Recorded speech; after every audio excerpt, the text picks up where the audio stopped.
Hi everyone, இன்னைக்கு நான் share பண்ண போகிற ஆர்டர் ஒரு குட்டி தம்பியோட பர்த்டே கேக் ஆர்டர்.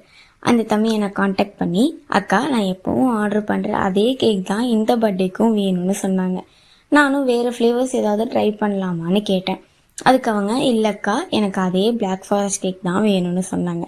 நானும் சரின்னு சொல்லிட்டு கேக் ப்ரிப்பேர் பண்ண ஸ்டார்ட் பண்ணிட்டேன். ஆக்சுவலி இது அந்த குட்டி தம்பியோட பர்த்டேக்கு நான் ப்ரிப்பேர் பண்ணுற 3rd கேக்.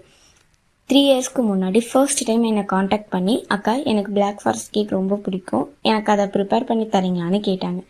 அப்போ நான் பேக்கிங் ஸ்டார்ட் பண்ணி கொஞ்ச நாள் தான் ஆயிருந்துச்சு. 1 or 2 கேக்ஸ் தான் ட்ரை பண்ணியிருந்தேன். அதுவும் பிளாக் ஃபாரஸ்ட் கேக்கை அதுக்கு முன்னாடி நான் ஒரு தடவை கூட ப்ரிப்பேர் பண்ணதில்லை. ஆனால் அந்த குட்டி தம்பி என் மேலே வச்ச ட்ரஸ்ட்னால என்னால் முடிஞ்ச அளவுக்கு பெஸ்ட் எஃபோர்ட் கொடுத்து அந்த கேக் ப்ரிப்பேர் பண்ணேன். தேங்க்ஃபுல்லி கேக் ரொம்ப நல்ல டர்ன் அவுட் ஆயிருந்துச்சு. அதுக்கப்புறம் ஒவ்வொரு பர்த்டேக்கும் அவங்க என்ன தான் காண்டாக்ட் பண்ணுறாங்க. இந்த இயரும் அதே மாதிரி ரொம்ப ஹாப்பியாக இந்த கேக்கை ப்ரிப்பேர் பண்ணேன். ஃபைனல் ரிசல்ட்டும் சூப்பராக வந்துச்சு. நான் ஹாப்பி. அதை விட அந்த குட்டி தம்பி ஹாப்பியாக இருந்தது தான் எனக்கு ரொம்ப ஸ்பெஷல்.